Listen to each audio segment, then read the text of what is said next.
Título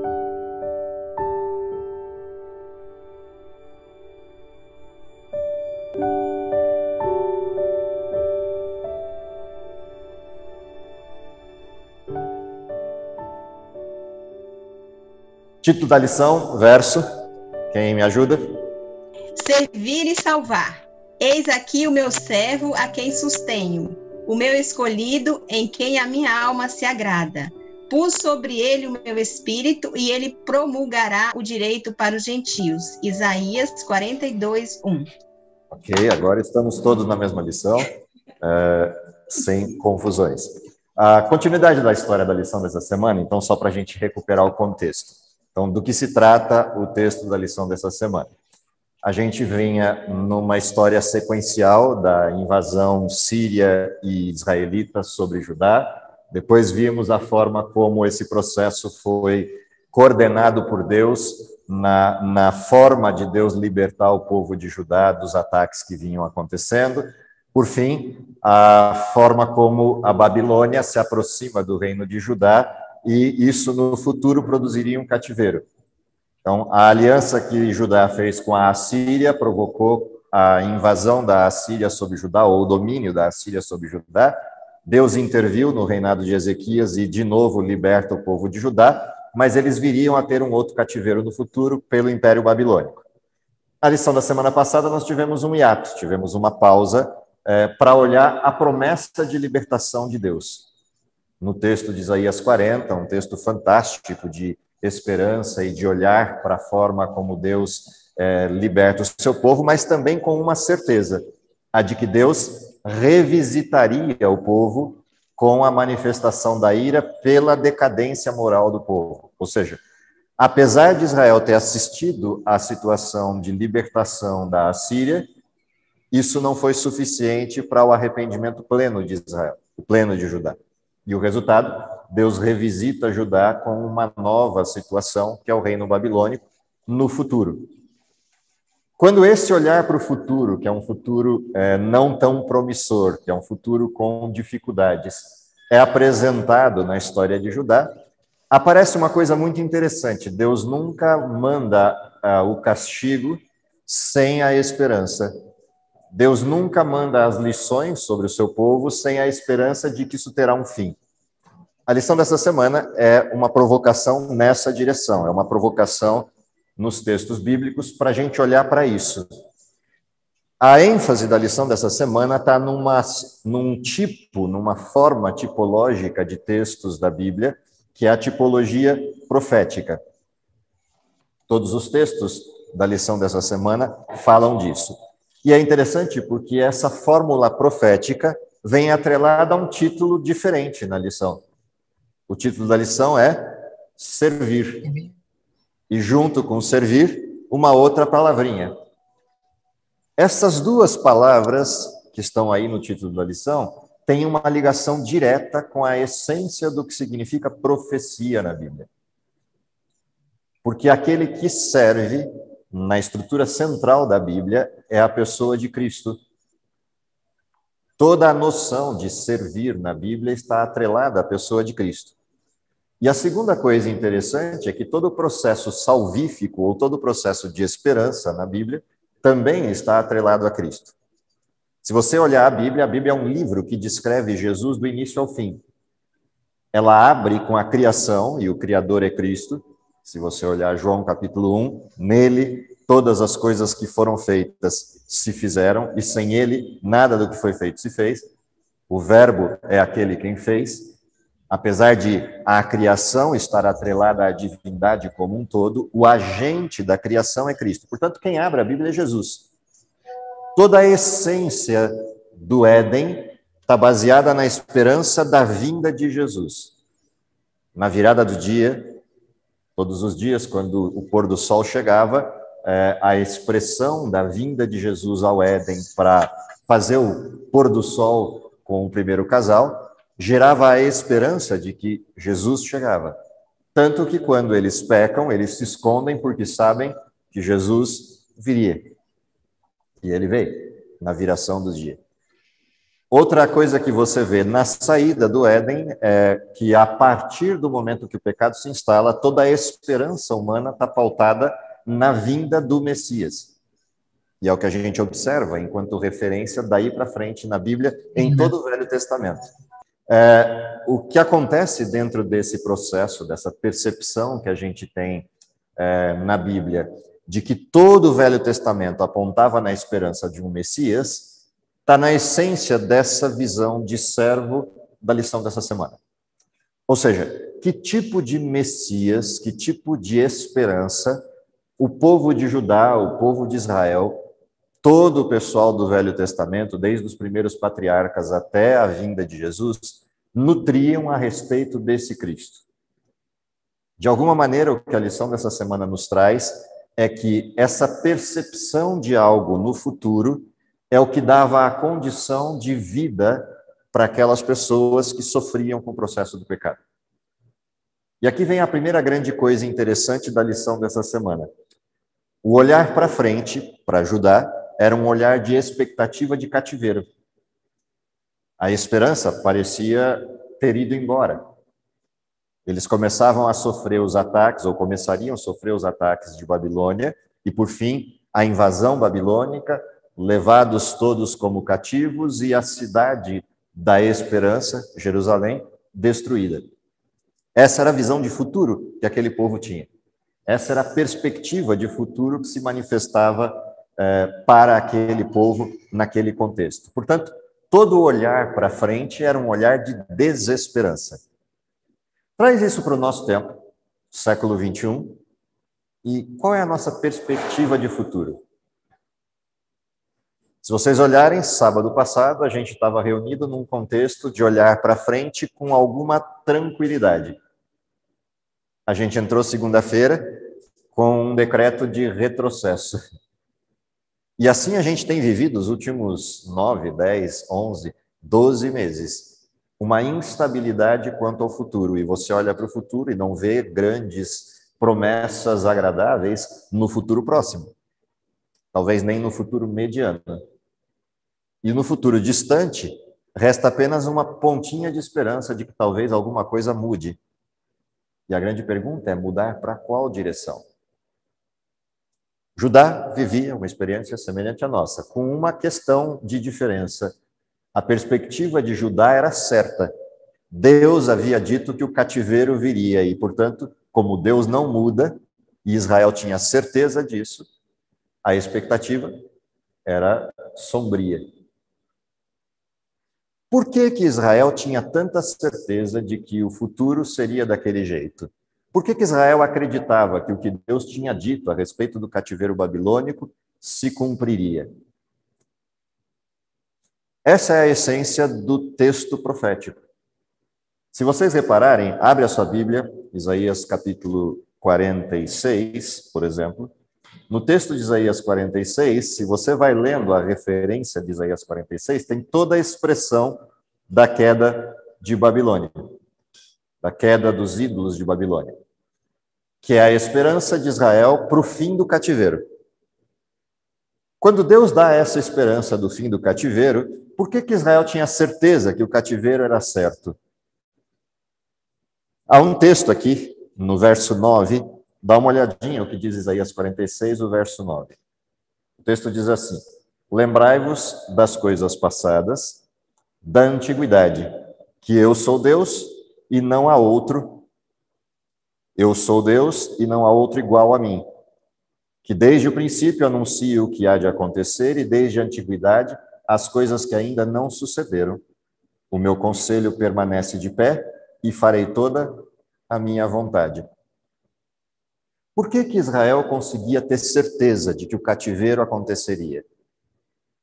Porque o sujeito, o Deus de Israel, que havia apresentado a profecia, já havia feito no passado coisas suficientes para que Israel tivesse certeza de que a vontade dele se cumpriria e de que aquilo que Deus diz permanece para sempre. A função de profecias na Bíblia é nos dar a segurança, enquanto seres que, olhando para o futuro, não conseguem saber o que acontece, nos dar a segurança de que existe alguém que sabe o que vai acontecer. Existe alguém que consegue visitar o futuro e trazer esse futuro para o presente no sentido de nos dizer, vai ser assim. Esse sempre foi o paradoxo da Bíblia. Se você observar a Bíblia, os maiores questionamentos a respeito da Bíblia estão dentro do aspecto profético. Existem questionamentos sobre o aspecto doutrinal, mas a maior parte das questões doutrinais da Bíblia, ou seja, pessoas que não acreditam na Bíblia e que questionam doutrinas, questionam não por causa das doutrinas, questionam por causa da fé que os sujeitos têm na Bíblia. Mas quando se fala de profecia, o questionamento é mais sério. As pessoas não questionam profecias por conta do assunto da profecia. As pessoas questionam a profecia dizendo é impossível que alguém consiga saber o futuro. O questionamento sobre profecias é um questionamento na essência. Ou seja, quem olha para as profecias bíblicas, por exemplo, as de Isaías, nessa semana nós estudamos uma profecia de Isaías. Aliás, uma profecia bastante curiosa. Se você olha o capítulo 45 de Isaías, o capítulo 45 de Isaías, na maior parte das Bíblias, tem um título, não sei se na sua, mas na minha o título está assim, Ciro, o libertador de Israel. O problema é que esse sujeito, Ciro, quando o texto de Isaías foi escrito, ainda faltava 100 anos para ele nascer. Mais de 100 anos para ele nascer. Ciro vai libertar o povo de Judá, cativo em Babilônia, depois da queda de Babilônia, quando a Pérsia invadiu a Babilônia. E isso já lá pelos anos de 539 para 538, 537 antes de Cristo, quando Babilônia caiu. O que significa dizer que Isaías está escrevendo o nome do rei persa que ainda não nasceu, e que vai, quando se levantar, ser o sujeito que liberta Israel. Isso é tão impactante que quando Ciro soube que o nome dele estava escrito dentro de uma profecia do povo de Judá, ele quis entender que coisa era essa. Se você vai ao livro de Daniel, lá no capítulo 9 e no capítulo 10, você vai ver a referência da libertação do povo de Judá, pontuando que sairia um decreto para libertar Judá e para a reconstrução do templo. Você vem aqui em Isaías 42, 43, 44 e 45, e você vê essa referência aqui no texto de Isaías que a gente leu essa semana. O problema é que quando você chega no capítulo 10, você descobre, abre lá Daniel capítulo 10, olha que interessante que é o início do capítulo 10 de Daniel. E que tem tudo a ver com o capítulo 45 de Isaías. Quando você abre o capítulo 10 de Daniel, o texto diz assim: no terceiro ano de Ciro, o rei da Pérsia, foi revelada uma palavra a Daniel, cujo nome é Belsassar, a palavra era verdadeira e envolvia um grande conflito. A palavra que envolvia o conflito, ele entendeu e teve inteligência a respeito dessa visão.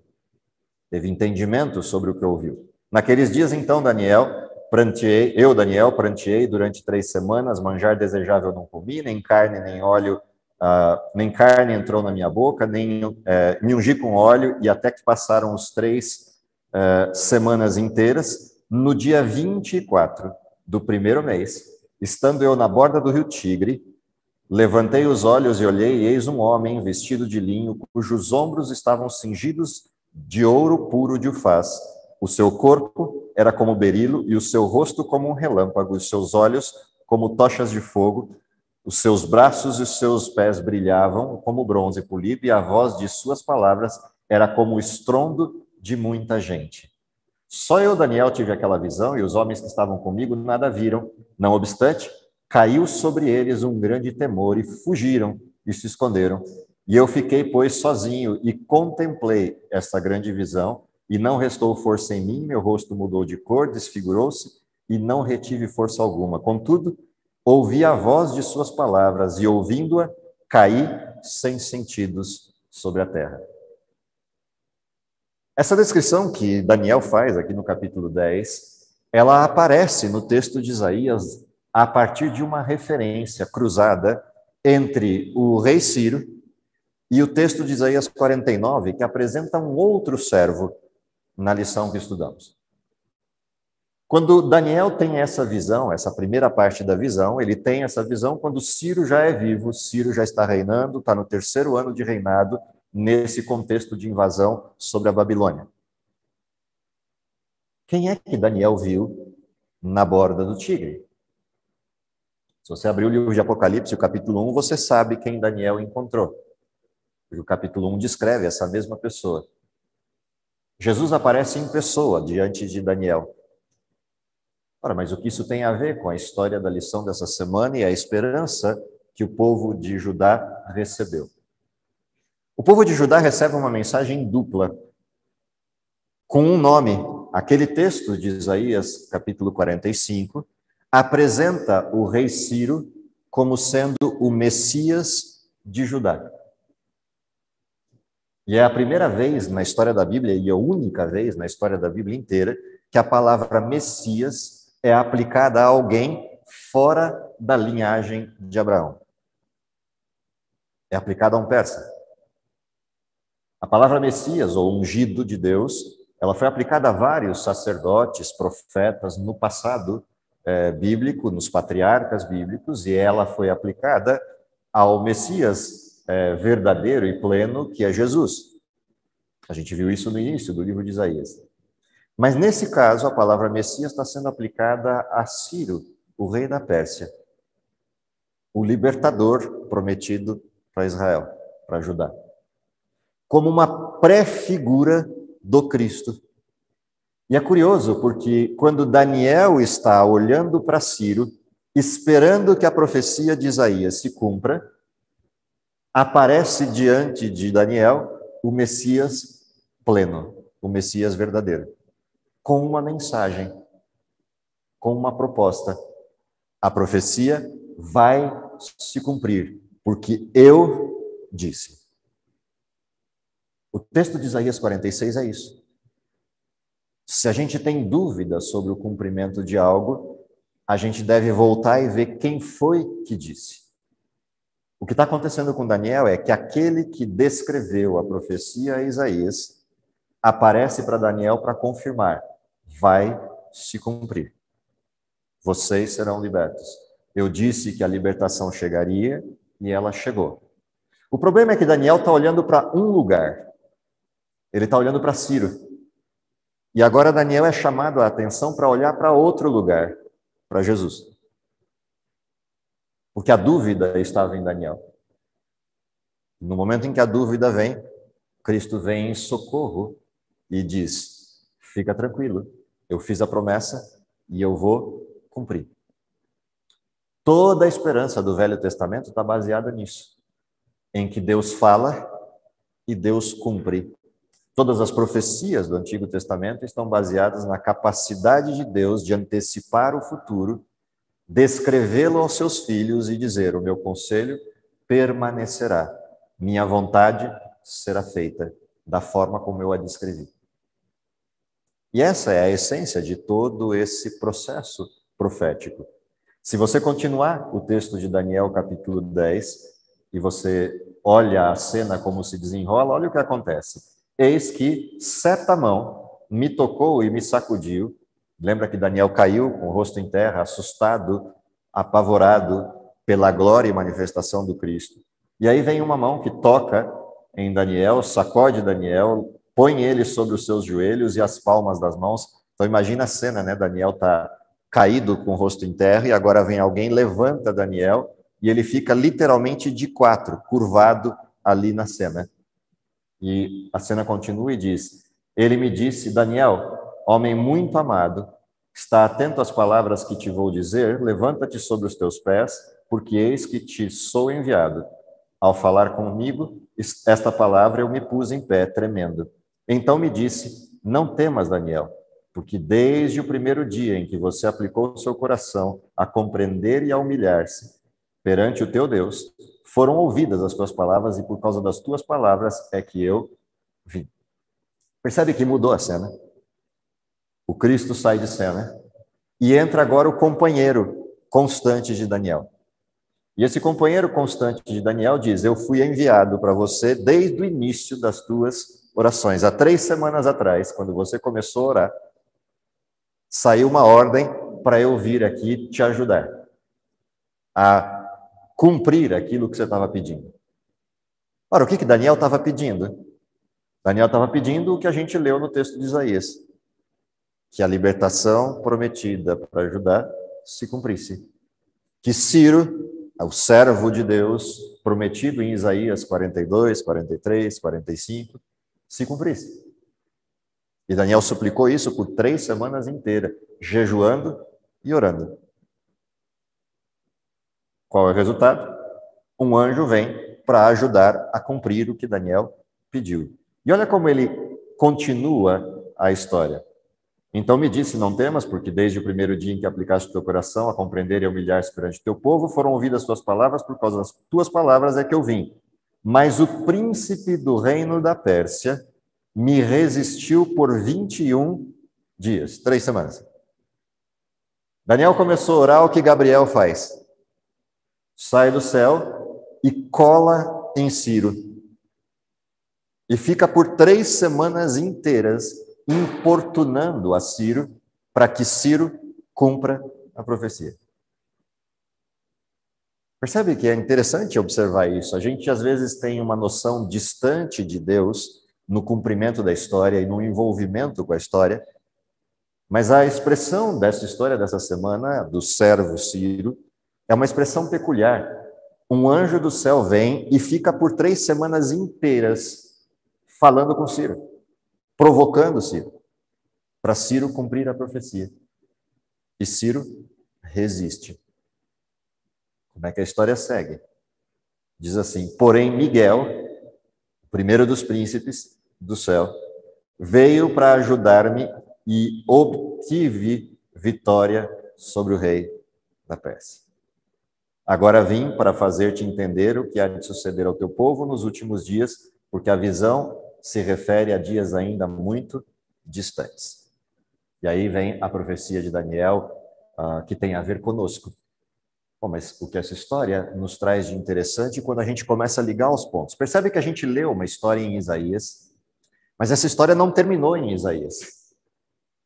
A história de Isaías está para nos mostrar que a mesma dúvida de Daniel, lá na época em que Ciro resistiu a Gabriel, é a dúvida que a gente pode ter no século 21 a respeito de quando sucederão as coisas que Deus prometeu para a gente. Quando você lê o livro de Daniel, capítulo 6, capítulo 7, capítulo 8, capítulo 9, capítulo 2, quando você lê o livro de Daniel, as profecias do livro de Daniel não têm a ver com Daniel, tem a ver com dias ainda muito distantes. O capítulo 2 mostra uma estátua cujo fim dela é a vinda de Cristo, implantando um reino que jamais será destruído. O capítulo 7 aponta na direção de que, apesar de todo o sofrimento que aconteceria no período medieval, ao fim do processo, aquele poder dominante seria retirado, haveria um tempo de paz, a proclamação do evangelho ocorreria, iniciaria o juízo de Deus e então Cristo estabeleceria o seu reino, que jamais será destruído. Capítulo 8 falava a mesma coisa, a purificação do santuário e a esperança de que o povo de Deus seria salvo. A mesma mensagem de Isaías 40.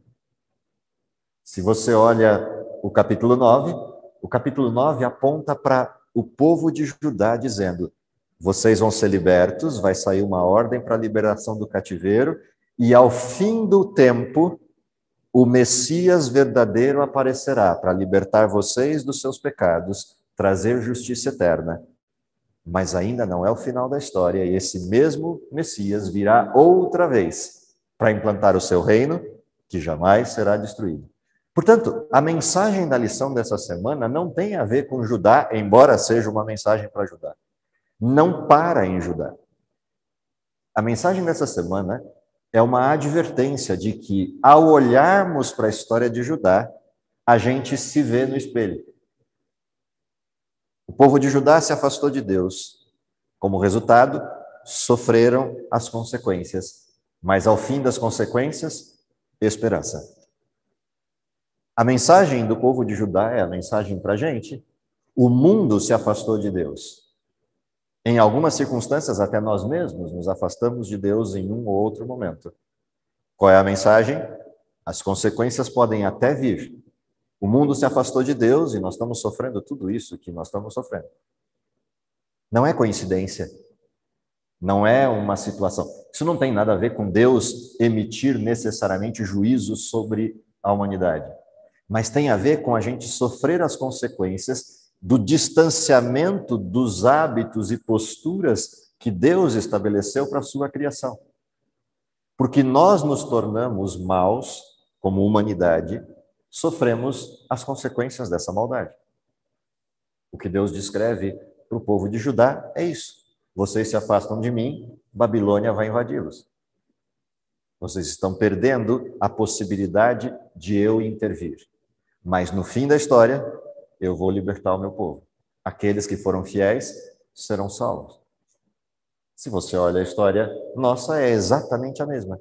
Porque o texto que a gente leu de Daniel, assim que Miguel vence Ciro, convence Ciro de libertar o povo, o que o anjo Gabriel diz?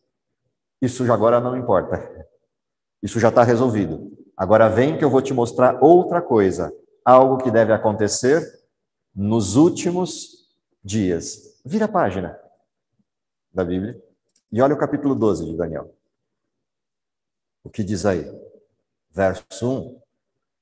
Nesse tempo, qual tempo?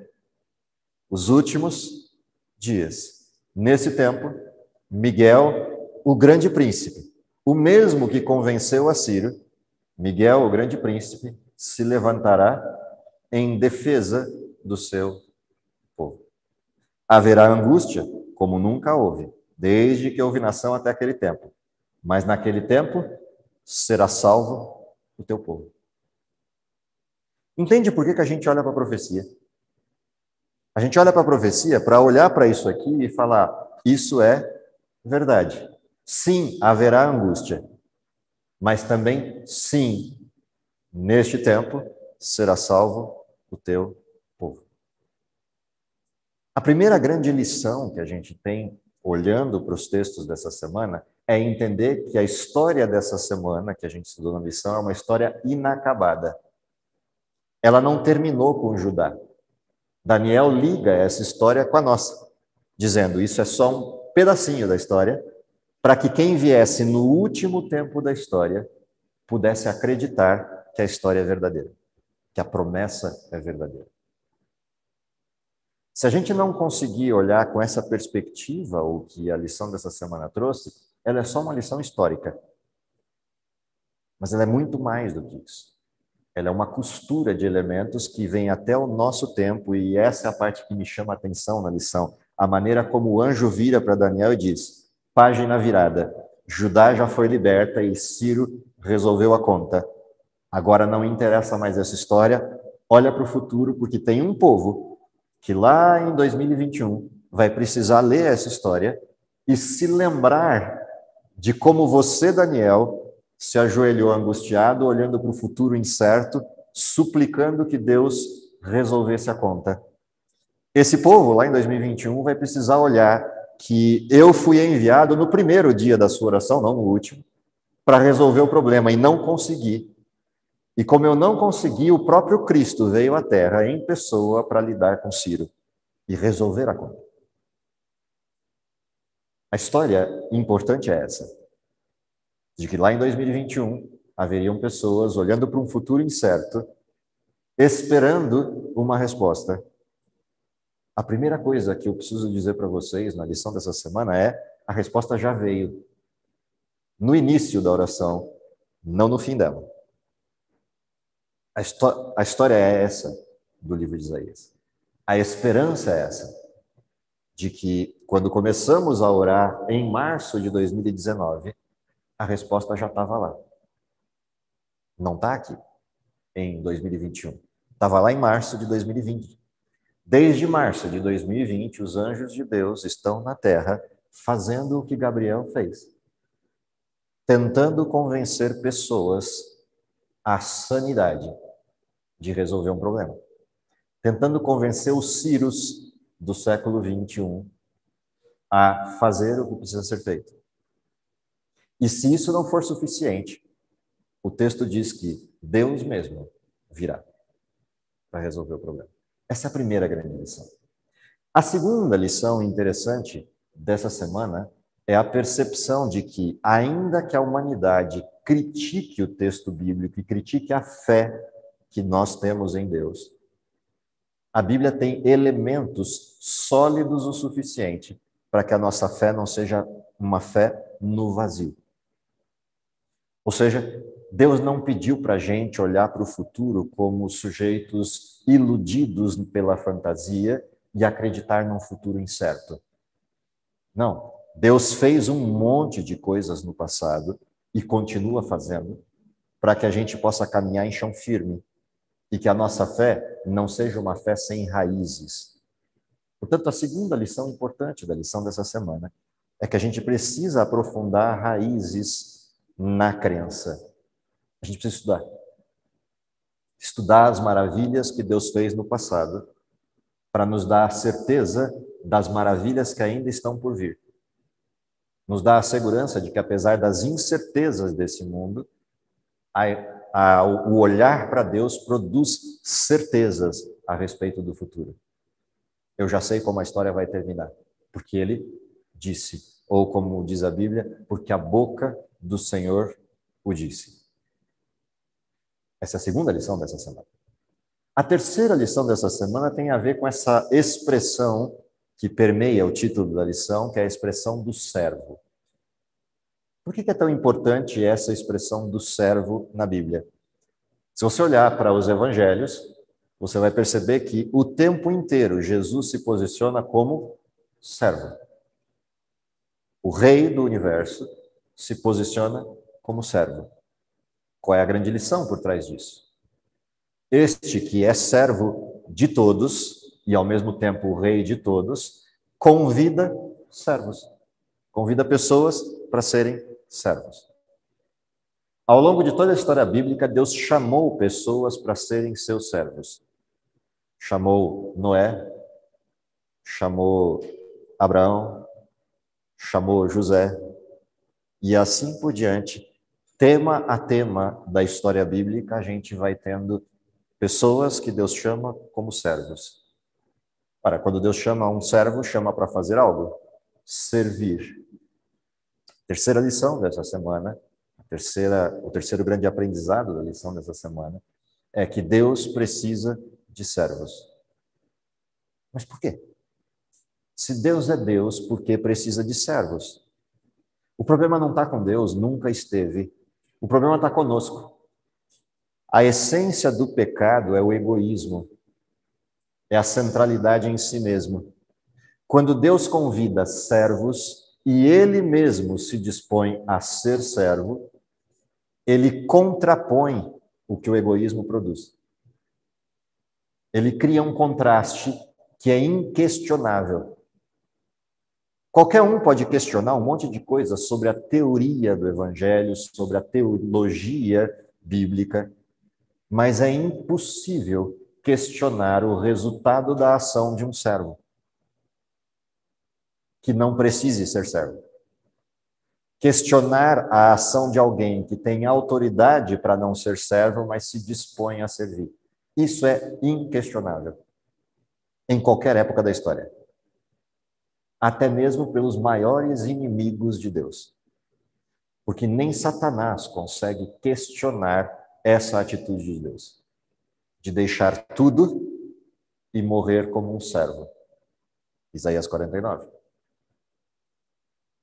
Ou seja, essa expressão do serviço, e daí tem um livro interessante, né, no nosso tempo, escrito por Ellen White, Serviço Cristão, que mostra essa abordagem de servir.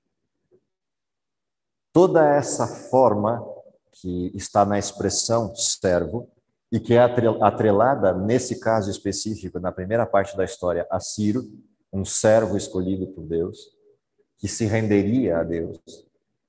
E é interessante porque ele faz exatamente isso, ele se rende. E ao se render a Deus, cumpre uma profecia. Ele espelha um rei que se dispõe a ser servo. Cristo. O que aparece a Daniel. O que isso nos ensina no século XXI, o mundo precisa de servos. O mundo precisa de pessoas que estejam dispostas a servir. Porque é nesse momento do serviço que o contraste entre o que o pecado produz e a pessoa de Deus se estabelece na vida do cristão. E nesse momento em que o mundo vê servos, vê pessoas com disposição de servir, ele começa a se questionar. É possível que ainda tenha sobrado amor no mundo?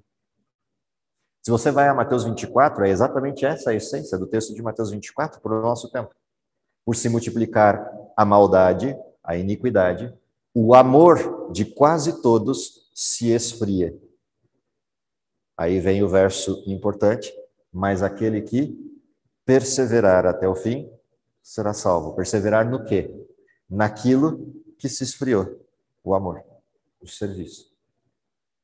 Essa também é a lição importante dessa semana, é a terceira lição importante da lição dessa semana. E há uma quarta lição, e essa já é uma lição teórica, técnica, mas importante também na lição dessa semana, que é o questionamento que muita gente faz a respeito do livre-arbítrio. A condição de serviço, ela, por um lado, mostra a existência do amor num mundo que se perdeu, num mundo mau, mas também ela mostra, de um outro lado, que é possível escolher. Afinal de contas, ser servo é uma escolha. Ser servo no contexto de Deus é uma escolha, livre. Muita gente questiona a Bíblia sob o ponto de vista da profecia, porque se profecias na Bíblia antecipam o futuro, então dois problemas existem aqui. Se Deus sabe o futuro e descreve o futuro, então o futuro está determinado, consequentemente não existe livre-arbítrio. Estamos presos a um destino que não se pode alterar.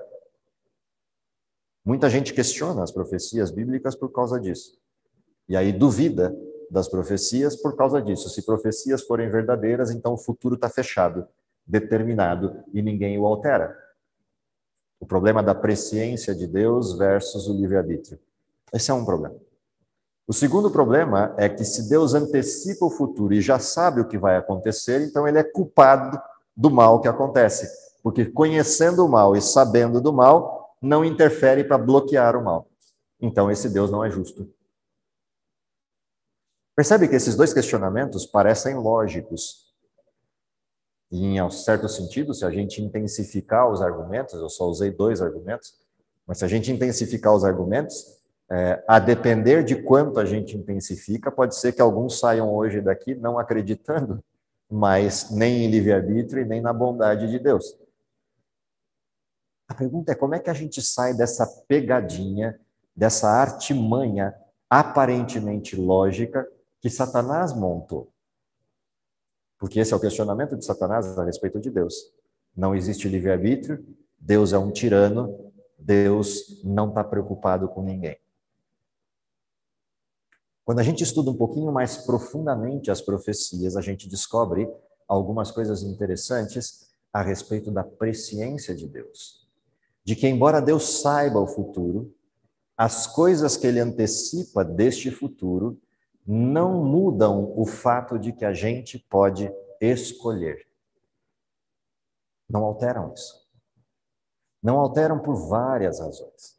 Não alteram porque a antecipação do futuro é para dar confiança dentro de um ambiente onde só existem mentiras. Num universo de pecado em que vivemos, num contexto de que todos os lados para onde a gente olha só existe maldade e mentira, permanecer firme depende de algumas estruturas. A gente precisa de algum tipo de vitamina para continuar de pé num mundo desgraçado como esse.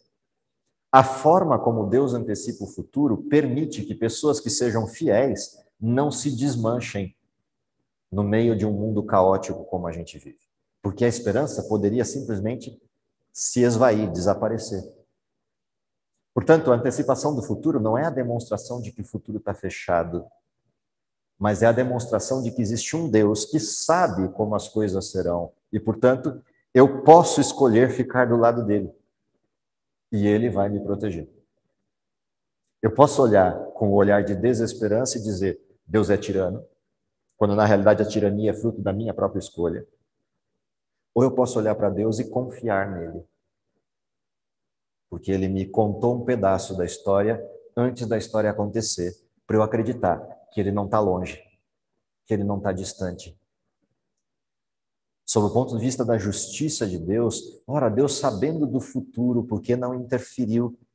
Por que não destruiu Satanás lá no início e nada dessas desgraças teriam acontecido? Porque Deus não quer robôs. Deus não quer pessoas que não entendam a realidade, que não saibam da história. Tem gente que prefere não saber da história, tem gente que se droga, que bebe para esquecer a história. Deus não faz isso. Deus permite que eu escolha, permite que eu assista às consequências, mas ele sofre junto. Ele fica do meu lado. Ele não me abandona no sofrimento, mas ele permite que as minhas escolhas erradas aconteçam para que eu entenda e escolha livremente se eu quero ficar com ele e confiar nele. Ele não me pede confiança cega, como também não impede que eu veja as coisas. Ele me deixa ver. Crescer dói? Sim, dói. Aprender dói? Com certeza dói. Poderíamos ter aprendido sem dor, mas por causa do pecado, entramos numa outra escola. Uma escola onde aprender machuca. Porém, a promessa é que, apesar de alguns machucados, continuamos livres para voltar para a escola onde não existe dor, onde não existe mais sofrimento. Mas isso tem que ser uma escolha livre. Deus não quer robôs. Por isso não destruiu o mal, por isso não costurou a história de forma maniqueísta. Nós somos maniqueístas por causa do pecado. A gente quer pilotar o desenho da história de forma arbitrária. Deus não.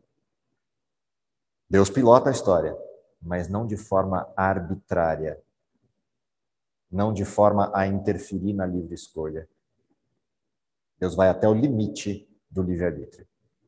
E se no limite do livre-arbítrio nós escolhermos nos separar de Deus, inclusive isso ele permite. A única questão é que a consequência disso é a extinção. Porque sem Deus não existe vida. Não há vida separada de Deus. Isso também são lições importantes como parte mais teológica ou técnica do que a gente viu na lição dessa semana. Há questionamentos que o mundo levanta a respeito de Deus e que a forma como Deus age derruba esses questionamentos e coloca as coisas no devido lugar. Como é que tudo isso termina? Como é que todo esse processo da lição termina? Termina com uma pergunta. A pergunta é: a quem eu enviarei? Eu preciso de servos, diz Deus. A quem eu posso enviar? A segunda questão é: para quê? E a resposta é: eu preciso de servos que salvem. Não, não é isso. Eu preciso de servos que sejam a minha salvação. E essa é a essência do capítulo 49. Deus não chama servos para levar sua salvação, nem para contar para os outros que a salvação existe. Deus convida os servos para serem salvação para o mundo. A grande pergunta exige uma grande resposta. A quem enviarei? Isaías fez a sua escolha. Envia-me a mim. Ciro fez a sua escolha. Daniel fez a sua escolha. Jesus fez sua escolha. E a pergunta continua ecoando na história. no século 21, no ano 21, a quem enviarei? Essa é a pergunta de Deus, esperando uma resposta do seu povo. O que eu espero é que a nossa resposta seja a mesma de Isaías, a mesma de Daniel, a mesma de Ciro, a mesma de Jesus, para que a história chegue, como escrita ali no capítulo 10 de Daniel, ao seu final, a salvação do seu povo. Que Deus abençoe vocês, que nos dê a graça de conseguirmos olhar para além da escuridão, a promessa de que Deus se levantará e salvará o seu povo. Deus abençoe todos vocês e a mim, e que, se possível, isso ainda se cumpra nos nossos dias. Vamos orar?